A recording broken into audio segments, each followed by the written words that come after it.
Sa Hulyo po, inaasahang sisimulan ang mismong paglilitis para sa mga articles of impeachment laban kay Vice President Sara Duterte.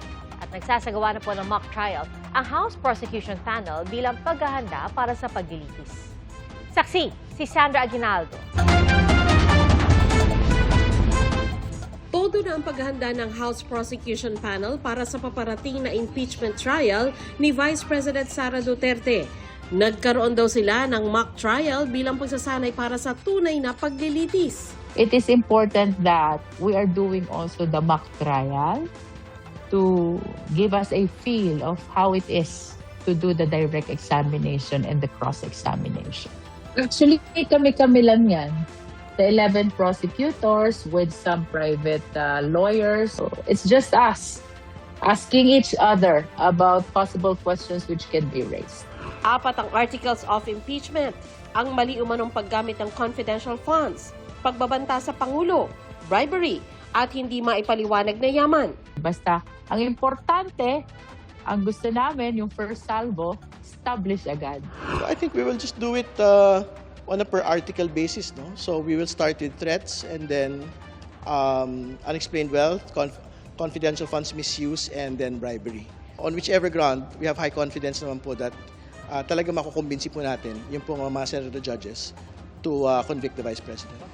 Posibleng sa Hulyo isasagawa ang mismong trial ayon kay Senador Erwin Tulfo.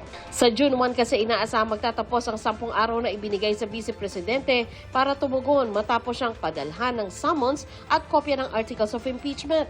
Kasunod dito, may 5 araw naman para tumugon ang prosecution team. Tsaka isasagawa ang pre-trial. After 10 days, nung mag-comply si VP Sara, 10 calendar days, hindi 10 working days. Pagkatapos sasagot yung prosecution na 5 calendar days.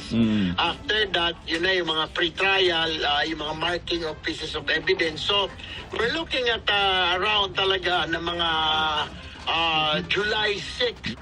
Tutol naman ang ilang senador ng minorya sa panukalang amyandahan ng Senate Rules para payagan ang mga senador na makadalo ng mga sesyon at makaboto sa pamamagitan ng video conference. Kami po sa minorya, hindi po sasang-ayon po dyan. Opo. Kailangan po physically present. Dati po pwede, anong pandemic. Kaya po na Okay. medyo yung rules po pinayagan dahil nga po bawal pumasok, may Opo. mga lockdown.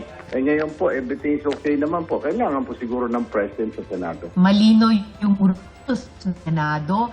Pinapayagan lamang po ang pagboto via online participation sa mga force majeure at national emergency situations. Wala pong ganyang national emergency o obtain ngayon. Ako si Sandra Aguinaldo, ang inyong saksi.